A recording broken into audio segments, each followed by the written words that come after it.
Rod Serling's failed attempts to bring the story of Emmett Till's tragedy to television forced him to get creative and change television history forever with The Twilight Zone. Today we tell the unbelievable true story, how The Twilight Zone was inspired by Emmett Till. Welcome to the Life Television. Please like and subscribe for more. In August of 1955, Emmett Till, an African-American boy from Chicago, was abducted, beaten, and shot by a white mob after being falsely accused by Carolyn Bryan while visiting family in Mississippi. The nation was divided and destroyed by racism, and it was exposed in the aftermath. His mother allowed Jet magazine to show photographs from the open casket funeral, showing the full mutilation of the 14-year-old's corpse to the nation. Meanwhile, another story played out in the courtroom that fall. An all-white jury acquitted the two killers, both white, of all charges. The miscarriage of justice proved to be a transitioning point in the civil rights movement and sparked an idea that would forever change television. Rod Serling, a 30-year-old rising star in the golden age of dramatic television, watched the events play out in the news. He believed firmly in the burgeoning medium's power for social justice. The writer's role is to be a menacer in the public's conscience. Serling later said, he must have a position, a point of view. He must see the arts as a vehicle for social criticism, and he must focus on the issues of his time. Soon after the trial concluded, Serling, writing off the success of his most well-received teleplay to date, felt compelled to write a teleplay around the racism that led to Till's murder. But the censorship that followed by advertisers and networks, fearful of the blowback from white Southern audiences, forced Serling to rethink his approach. His response ultimately was The Twilight Zone, the iconic anthology series that spoke truth to the era's social ills and tackled themes from prejudice, bigotry, nuclear fears, war, among so many others. Few examples tell Serling's struggles better than his attempt to bring the Till's tragedy to television. Already when he first pitched the idea to the advertising agency representing the U.S. Steel Hour, an hour-long anthology series on ABC, Serling was pre-censoring himself, aware that he had to make concessions to get the script on screen. He sold the representatives on a story of a Jewish pawnbroker lynching in the South. When the idea was greenlit, Serling worked on that script, as well as an adaptation for Broadway, where he knew he would have the freedom to tell Till's story more directly, centering that plot around a black victim. But Serling misjudged just how restrictive 1950s television could be after he mentioned that his script in progress was based on Till's murder. In an interview with the Daily Variety, papers all around the country picked up on the scoop. Thousands of angry letters and wires from the likes of white supremacist organizations followed, threatening both Steel Hour and ABC, who quickly catapulted and ordered changes to Serling's script. Recounting the incidents several years later during an interview with journalist Mike Wallace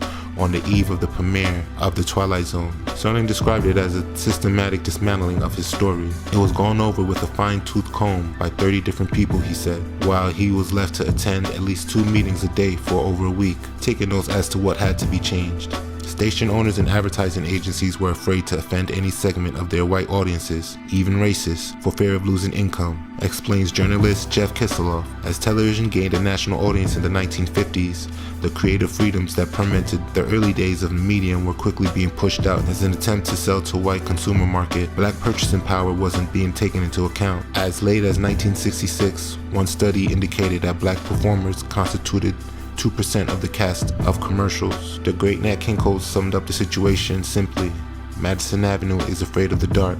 When Serling's teleplay, Noon on Doomsday, finally aired on April 25, 1956, any hint of the South was removed from the plot. I'm convinced, Serling said in a Mike Wallace interview, they would have gone up to Alaska or to North Pole. The victim was now depicted as an unknown foreigner. Further, Serling fumes.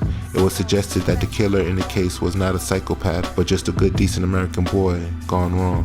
Whatever the case, by the time everything was said and done, the message that was aired in the teleplay was thin and garbled. When Serling read the New York Times review of it, he realized just how so. In a letter to a friend, he wrote, I felt like I got run over by a truck and then it backed up to finish the job. Meanwhile, his relationship with the Theaters Guild had soured. Despite attempts to salvage it, the theatrical version of the story was not performed or published in his lifetime. Scholar Lester H. Hunt argues that the lessons Serling took from these experiences laid the groundwork for what was to come in The Twilight Zone. Based on the censors, Hunt writes in the essay, Serling changed rather abruptly and driven by the pressure of circumstance from an artist who thought it was his highest calling to comment on the problems of the day, or as Serling himself later put it, if you want to do a piece about prejudice against black people, you instead go with Mexicans, and said it in 1890 instead of 1959.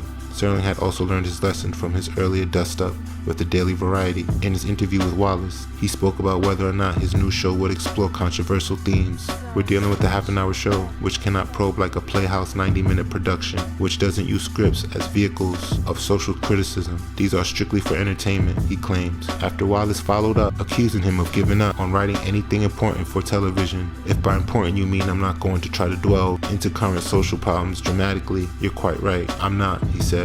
Of course, that couldn't have been further from the case. His missteps with adapting the Tales tragedy for television forced him to realize that to confront issues of race, prejudice, war, politics, and human nature on television, he had to do so through a filter. The Twilight Zone is actually a term Sterling borrowed from the U.S. military. Serling, who served as a U.S. paratrooper in World War II, an experience that marked many of the stories he went on to write, referred to the moment as a plane comes down and cannot view the horizon. As the title of the anthology drama, it spoke to the mission for the show to be able to tell bold stories about the human conditions on screen by obscuring the view somehow. Are you a fan of the Twilight Zone? Let me know in the comments. Thank you for watching. Please like and subscribe for more.